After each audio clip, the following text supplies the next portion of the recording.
To download and install the latest version of FlexTrack CTS, when in CTS, click on Dashboard, and in the announcements, scroll down, and you'll see the CTS download link. Click on it and it will pop up a window asking you if you want to save.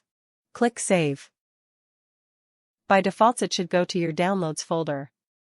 If there is already a zip folder with the same name FlexTrack, click Replace, and you will download the latest version of CTS. Once it's downloaded, click on Open Folder, and it will go to your downloaded file, named FlexTrack. You may extract the files, or click on the zip folder, and it will open the files inside. Make sure you close CTS completely. Now, click on the folder CTS 700, and click the exe file, named ipcts_7609.msi. It will start extracting, and the installation wizard will show. Here, click on Next, and accept terms of the license and agreement. Click Next. Select the type of installation. If you have CTS on multiple computers, you will need only on the first PC to run the complete option. For every next one, you should select minimal option for updating.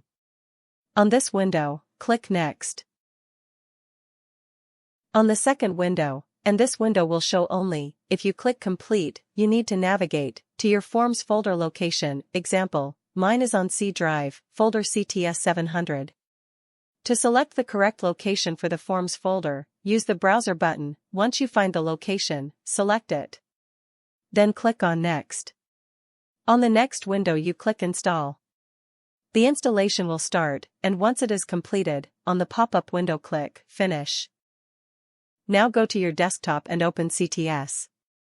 You need to be a Database Manager user in CTS to complete the installation. Enter the username and password, click on Continue, and on the small pop-up window click Yes, to update and merge the CTS forms. Once it's completed click OK. Now to make sure that you successfully complete the update, in CTS click in the left top corner next to Docket, and from the drop-down menu select About CTS and your CTS version should say 7609. Also your preference rules should be the same version.